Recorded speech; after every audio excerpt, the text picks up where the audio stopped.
Hi everyone, my name is Gabriela from TulipArt Designs, and on this channel we are getting creative. I'm showing you watercolor sketching ideas, tips and tricks, and right now we are doing the 100 watercolor sketches in 2025. We are a little bit behind schedule, but that's okay. We can manage, or I can. And we are starting a sea life spread, and today let me see if I can show you. Okay, we are starting something fun. So this will be our first sketch. It's something that takes 5 minutes, as all the others. So let's just dive in and stop talking. Okay, so before we start our illustration for today, let me walk you through the supplies. They are the same like in the videos before from the challenge. So I have the watercolors. I'm using my Mary Blue, but any watercolor paints will do the job. Then I have two sizes of a round brush. So I have a size 4 and size 10. I usually use just one brush just because I am a bit lazy. But if you have your favorite brush, you can definitely use it. I have a pen. I have here size 02. And I have a Jelly Roll pen size 10.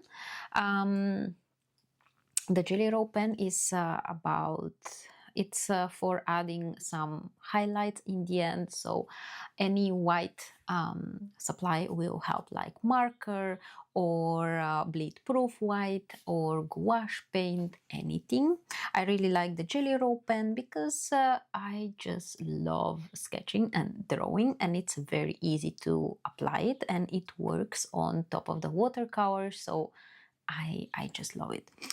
Then I have my sketchbook. I have an eraser because I always start with a pencil sketch, so I can erase the pencil lines. I have water. Usually you will hear artists recommending to have 2 jars of water, which is absolutely right. I usually have just one most of the times. If you have 2, that's definitely better. I have here a towel, paper towel will also do the job, and I have a heat gun to speed up the process, but without a heat gun you can still complete this project.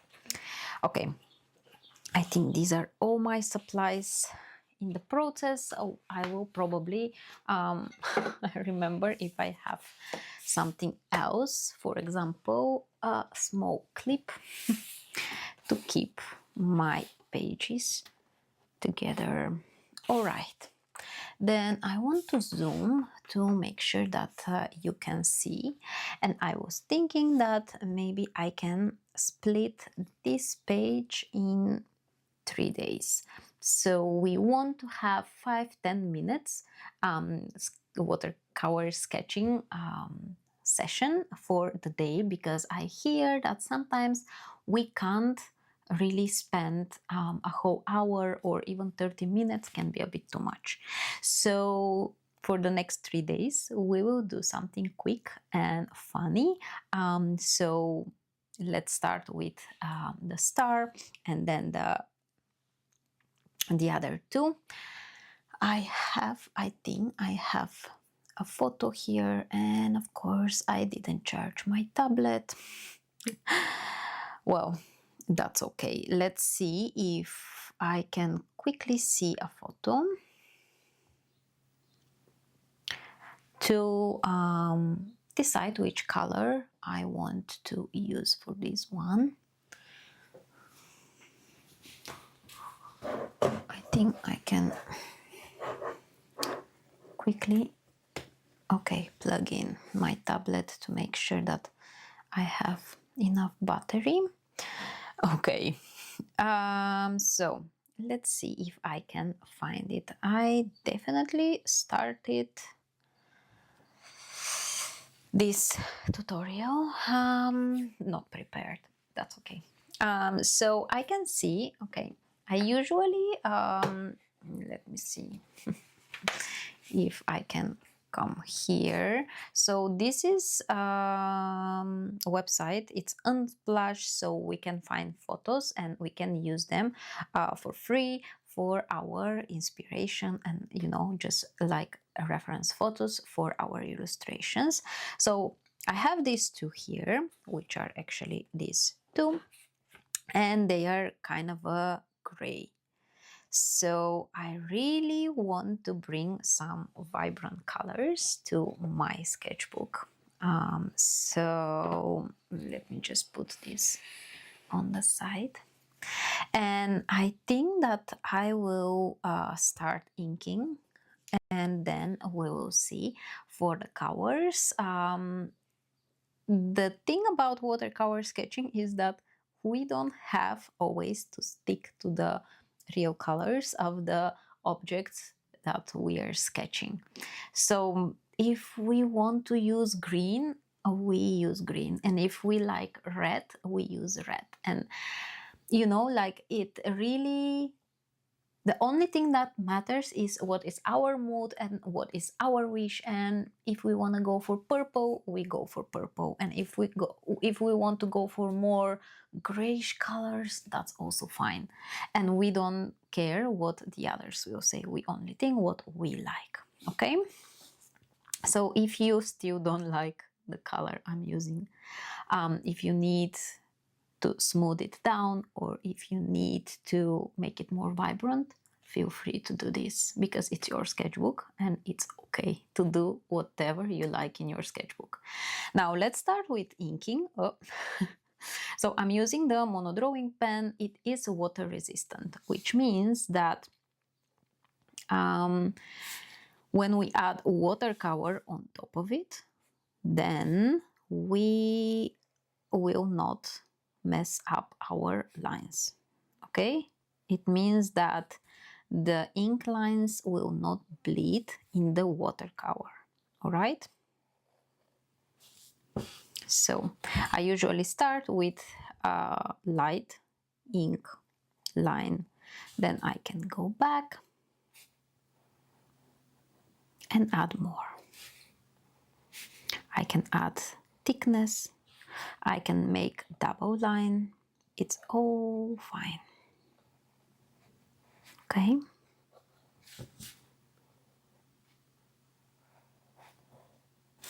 Just like this. And then I saw that there are small circles, so I will go in and add them.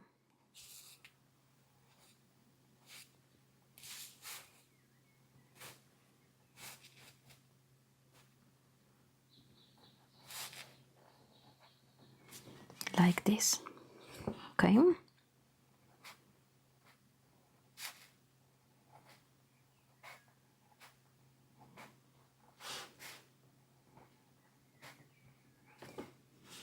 And I will try to make the circles different sizes. I will try to keep different distances between them, so it will be more dense.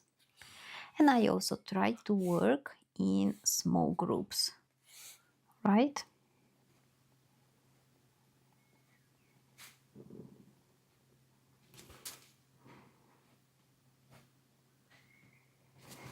Just like this. We can add some very small ones. Sometimes even a dot will be absolutely enough.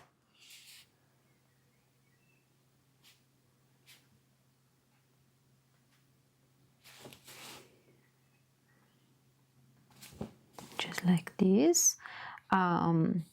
So you can see that I am adding here some small circles, and this is just helping me to recreate these small groups of circles. Okay, just like this. All right, I have some pencil lines, and I will just go in with my eraser and clear this up.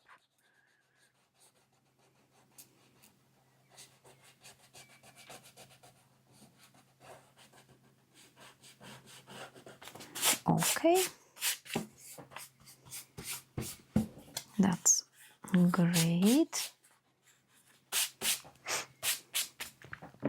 So now I want to grab my round brush size 10, and I just want to add water,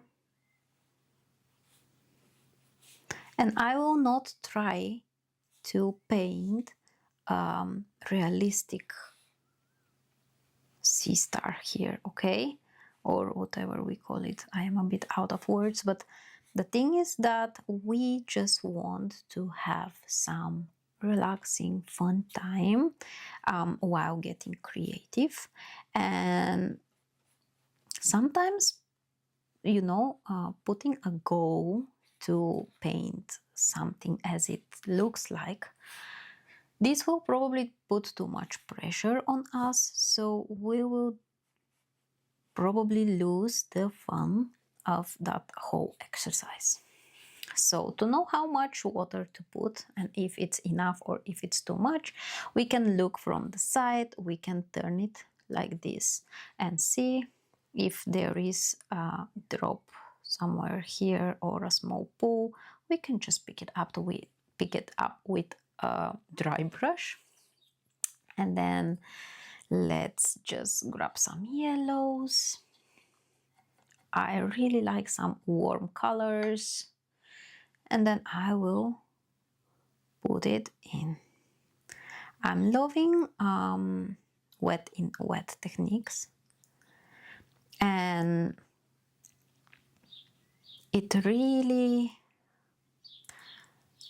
helps me to let perfection go, because I am just throwing in that paint, a little bit of gray, red. Okay, I definitely need, and like, look how this color just bleeds. This is what I'm searching for. And when we try to recreate a realistic sea star, we will probably not add red. But you know, we just want to have some fun. So I think I can use any color I like.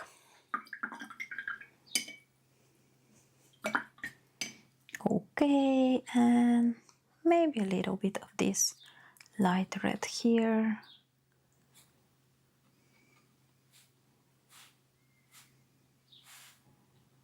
Just a little bit. I think that's enough. All right, I will let it dry and then add a little bit more details.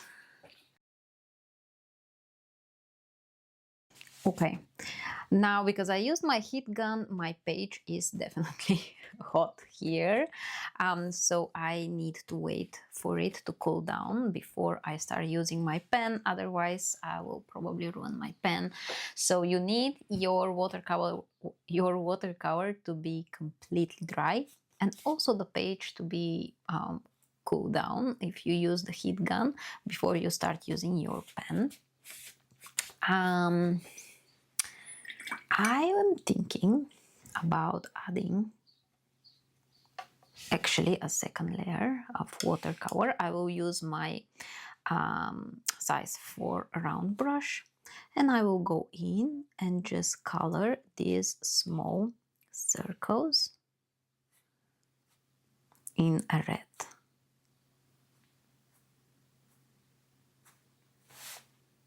Try to not you know, fill your brush with lots of paint. If you have a lot, you can just tap a little bit on the paper towel, and then it's all good. If you want to add a second layer of watercolor, your first layer should be completely dry, otherwise they will bleed in each other, which is not a mistake, but sometimes we don't need this. We don't want to have our paints bleeding. Okay, like this.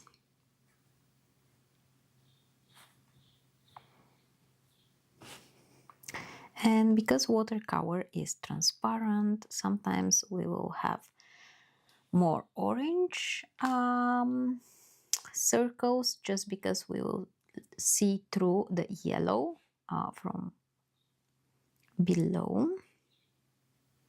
And sometimes it will be more red because we have red underneath. All right, then I want to add just a small brush stroke here,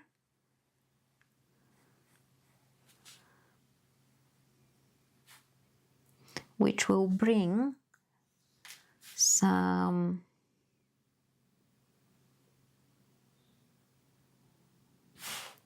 how to explain this three-dimensional feel.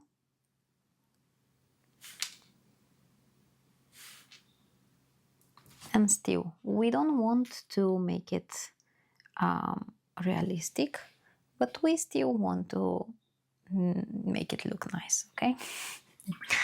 Okay, now this needs to dry, and I will add just a little bit of white. Okay, now that this is dry, I want to add a little bit of white highlights. So I am adding white lines where I have the darkest parts of my watercolor, which means here where I just added a second layer, maybe here. So look at your own illustration and find the darkest parts, maybe where your reds are, or maybe where you have more ink lines. Just search for the darkest part and add a small touch of white. Then I will add a little bit of white inside my circles. So I'm trying to make like a half circle, but you know, you will see what will come out. Maybe you will make a full small circle. When the circle is bigger, we just make a half circle or just a dot. Depends on the size of our circles.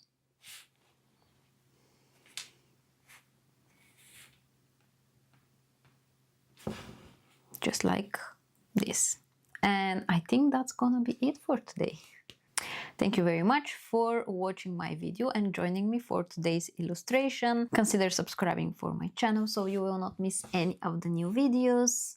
Check out the Patreon page where I'm sharing all of the outlines templates where you can download and use directly in your sketchbook. And I hope to see you in the next video. Bye!